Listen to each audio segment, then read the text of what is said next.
ఇలాంటి mobile repairing videos కోసం మన ఛానల్ అయితే సబ్స్క్రైబ్ చేసుకోండి ఫ్రెండ్స్. ఎందుకంటే నేను చేసే ప్రతి ఒక్క వీడియో మీరు నోటిఫికేషన్ ద్వారా అయితే పొందగలరు.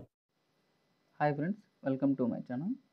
ఫ్రెండ్స్, ఇది వచ్చేసి ఒప్పో రెనో ప్రో మోడల్. చూడండి, ఒకసారి డీసీ రీడింగ్ అయితే ఒకసారి చెకింగ్ అయితే చూద్దాము. ఇది వచ్చేసి డ్యూయల్ బ్యాటరీ కాబట్టి దీనికి 8 వోల్టేజ్ అయితే ఉంటుంది. చూడండి, ట్రిగర్ చేస్తే 133 దగ్గరికి వెళ్ళి స్ట్రక్ అయ్యి మళ్ళీ ఫ్లక్చువేట్ అవుతుంది. తర్వాత మళ్ళీ జీరోకి అయితే వచ్చేస్తుంది. చూడండి, మళ్ళీ ఇంకోసారి చూస్తున్నాను. చూడండి, 134 దగ్గర స్ట్రక్ అయ్యి మళ్ళీ ఫ్లక్చువేట్ అవుతూ ఉంది. అందుకని ఒకసారి బూట్ సీక్వెన్స్ అయితే ఒకసారి చెకింగ్ అయితే చేసి చూద్దాము. చూడండి, ఫస్ట్ మనకి విపిహెచ్ అయితే చెకింగ్ చేసాము. నెక్స్ట్ ఇది వచ్చేసి 2.0 వస్తుంది.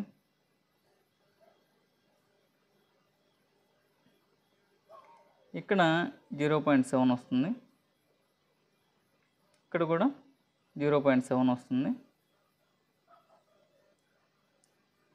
ఇది కూడా 0.7 వస్తుంది. ఈ కాయిల్ కూడా 0.7, 0.7. ఇది ఏం రాలేదు. నెక్స్ట్ ఇది చూడండి, 1.3. మనకి బక్ వోల్టేజ్లు అయితే మొత్తం అయితే వచ్చాయి.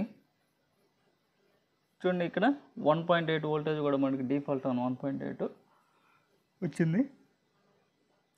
నెక్స్ట్ బక్ కన్వర్టర్, ఇది ఇక్కడ కూడా 0.7 వచ్చింది. ఇక్కడ 0.7, ఇక్కడ 0.7.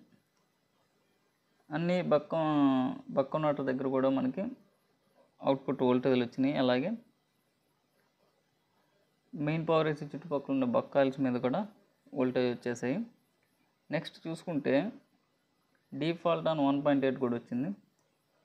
ఇదైతే ఆల్రెడీ షీల్డ్ అయితే రిమూవ్ చేస్తున్నారు. ఇక్కడ చూడండి, ఒకటి అక్కడ ఉండే కాంపోనెంట్ అయితే మిస్ అయింది. అది సిరీసా లేదంటే ఏంది ప్యారలల్ అని చూశాను. ఇది ప్యారలల్లో ఉంది కాబట్టి నో ప్రాబ్లం. ఇంకెక్కడైనా ఏదైనా మిస్ అయినాయేమోనని, కాంపోనెంట్స్ ఏమైనా మిస్ అయినా చెకింగ్ అయితే చేస్తున్నాను.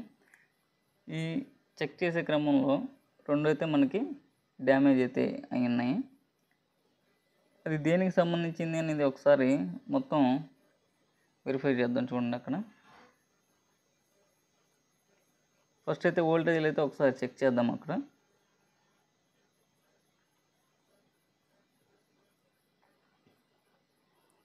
చూడండి, ఇదైతే విపిహెచ్. మనకి విపిహెచ్ వోల్టేజ్ వస్తుందా లేదైతే నేను బిట్ మ్యాప్లో ఇక్కడ క్లిక్ చేసుకుని ఒక్కోటి వోల్టేజ్ అయితే చెకింగ్ అయితే చేస్తున్నాను. చూడండి, ఇక్కడ 2.0 వస్తుంది. అక్కడ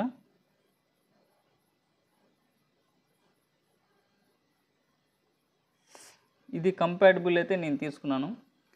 రెడ్మీ 9A వాటిల్లో అయితే VA12 PME ఉంటుంది. 1.2 వోల్టేజ్ వస్తుంది అది అవుట్పుట్. దానికి దీనికి సేమ్ మ్యాచింగ్ అవుతుంది కాబట్టి కాన్సెప్ట్ దాన్ని కూడా చూసుకుంటూ దాని స్కెమాటిక్ త్రూ ఇదైతే చూడడం జరిగింది. చూడండి, ఇది వచ్చేసి అది ఇందాకది VS2 జనరేట్ అయ్యేదానికి, ఇది వచ్చేసి VA12 1.2 అవుట్పుట్ తీసుకోవడానికి అన్నట్టు. ఒకసారి వోల్టేజ్ అయితే మనము చెకింగ్ అయితే చేసి చూద్దాము. చూడు, మొత్తం అది ఎక్కడెక్కడికి వెళ్తుంది అని చూస్తే చాలా దగ్గరికి అయితే అవుట్పుట్ అయితే మనకి వెళ్తుంది. ఇది వచ్చేసి డిఫాల్ట్ ఆన్ 1.8. చూడండి, ఇది డిఫాల్ట్ ఆన్ 1.8. ఇంకో బాల్ మీద క్లిక్ చేస్తే ఇక్కడ ఒక 2-3 రెస్టర్లు అయితే ఉన్నాయి. దాని మీద అయితే క్యాప్స్ అయితే ఉన్నాయి. ఇక్కడ అదే 9A కాన్సెప్ట్లో కూడా చెకింగ్ అయితే చేసి చూసుకుంటున్నాను. అక్కడ ఉండే బాల్ మీదకి ఏ వోల్టేజ్ వెళ్తుంది, ఏ వోల్టేజ్ అవుట్పుట్ ఇస్తుంది అనేది చెక్ చేసుకున్నాను. ఇక్కడైతే చూడండి, ఇటు సైడ్ అయితే మనకి ఇటు సైడ్ వోల్టేజ్ అయితే రావట్లేదు. ఇటు సైడ్ క్లిక్ చేసినప్పుడు ఇప్పుడు ఈ బోర్నియోలో ఉన్న బిట్ మ్యాప్ త్రూ వెళ్తేనేమో ఈ 2 క్యాప్స్ ఒకటే అన్నట్టు చూపిస్తుంది. కానీ దీని మీద వోల్టేజ్ వస్తుంది, కానీ దాని మీద అయితే మనకి వోల్టేజ్ అయితే రావట్లేదు. ఈ బిట్ మ్యాప్లో రాంగ్ అయితే ఇచ్చాడని అనుకుంటున్నాను. ఎందుకంటే ఆ 2 ఉండే క్యాప్స్ దగ్గర ఒక క్యాపు సపరేట్ లైను, ఇంకో క్యాపు సపరేట్ లైను. ఇటు సైడ్ రైట్ సైడ్ ఉండేది ఇన్పుట్ అన్నట్టు, లెఫ్ట్ సైడ్ ఉండేది అవుట్పుట్ వోల్టేజ్ అన్నట్టు. కానీ ఇక్కడ బోర్నియోలో ఇచ్చినప్పుడు ఆ బిట్ మ్యాప్లో మటుకు రాంగ్ ఇచ్చాడని నేను అనుకుంటున్నాను. 2 బాల్స్ అయితే అంటే 2 క్యాప్స్ అయితే కలిపేసినట్టు ఇచ్చాడు. కాకపోతే ఇది మనం ఒకసారి బైపాస్ అయితే చేసి చూద్దాం.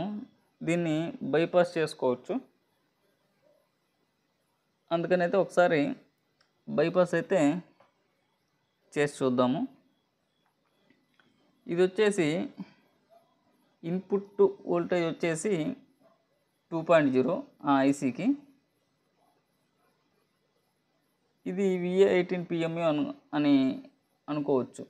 ఎలా అంటే ఇన్పుట్ వచ్చేసి చూడండి, ఇక్కడ 2.0 వస్తుంది. దీంట్లో VPH 1.8 2.0 ఈ 3 అయితే వోల్టేజ్ ఐసీకి అయితే వస్తున్నాయి. చూడండి, బైపాస్ అయితే నేను చేయడం జరిగింది. ఒకసారి మొబైల్ అనేది ఆన్ అవుతుందా లేదా అనేది అయితే మొబైల్ ఒకసారి పెట్టి చూద్దాం. చూడండి, బైపాస్ చేసిన తర్వాత మొబైల్ మనకి ఆన్ అవుతుందా లేదా చూడండి. మనకి పర్ఫెక్ట్గా మొబైల్ అయితే ఒప్పో అని లోగో అయితే మనకి వచ్చేసింది. ఇదైతే బైపాస్ అయితే చేసాము, కానీ బిట్ మ్యాప్ అయితే అది 100% రాంగ్ అని అనుకుంటున్నాను. ఇప్పుడు ఒకసారి బైపాస్ అనేది రిమూవ్ చేసి వేరే ఐసీ తీసుకొచ్చి ఇక్కడ వేసి చూద్దామని ఐసీ అయితే వేసాను. ఇప్పుడు ఒకసారి వోల్టేజ్ అయితే మనము చెకింగ్ అయితే చేసి చూద్దాం. చూడండి ఒకసారి, చూడండి ఇక్కడ ఇన్పుట్ వోల్టేజ్ VPH వచ్చింది. నెక్స్ట్ ఇన్పుట్ చూడండి 2.0 వస్తుంది ఇక్కడ వోల్టేజ్. ఇక్కడ అవుట్పుట్ మటుకు చూడండి, ఇక్కడ 1.8 వస్తుంది. చూడండి 1.8 వచ్చింది. అంటే ఇన్పుట్ 2.0 తీసుకుని ఒక 0.2 వోల్ట్ తగ్గించుకుని అవుట్పుట్ 1.8 వెళ్తున్నట్టు. ఇది దీని కాన్సెప్టు. ఒకసారి DC మీద అయితే ఆన్ చేస్తున్నాను. చూడండి మనకి కంప్లీట్గా అయితే మొబైల్ అయితే ఆన్ అయిపోతుంది. ఈ వీడియో నచ్చినట్లయితే లైక్ చేయండి ఫ్రెండ్స్. Thank you.